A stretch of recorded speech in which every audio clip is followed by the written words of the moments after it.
हर रोज दोपहर को एक भिखारी एक घर के दरवाजे पर आकर खड़ा हो जाता था और उस घर की औरत चुपचाप उसे एक थाली भोजन दे देती थी। दो रोटी, थोड़ा चावल और सब्जी। भिखारी हाथ जोड़कर कहता, हे प्रभु, तेरा लाख लाख शुक्र है, तू रोज भेज देता है अपना दूध। इसी तरह हर दिन भिखारी आता, औरत उसे भोजन देती और वो भगवान का शुक्रिया अदा करता। लेकिन एक दिन पड़ोसन ने ताना मारा, किसे खिला रही है तू?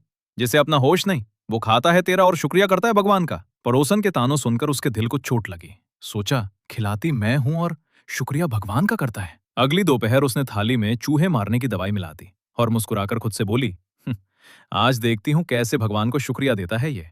लेकिन जैसे ही वो रसोई से बाहर निकली भिखारी को भोजन देने के लिए, तभी भीतर से कोई आवाज आई, जो दूसरों का पेट भरता है, कभी तेरा भी पेट उसी से भरा होता है।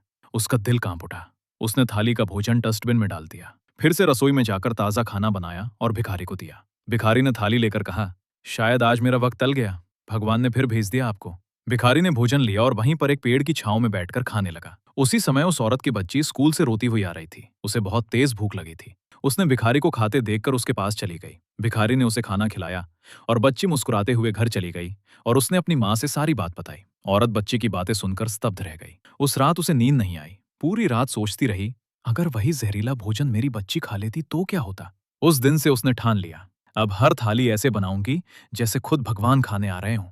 जो थाली आज किसी भूखे तक जाती है, कल वही थाली हमारे अपनों के पास लौट कर आ सकती है। इसीलिए कभी किसी की भूख को हल्के में मत लो, वहां भगवान खुद भूखा बैठा हो सकता है।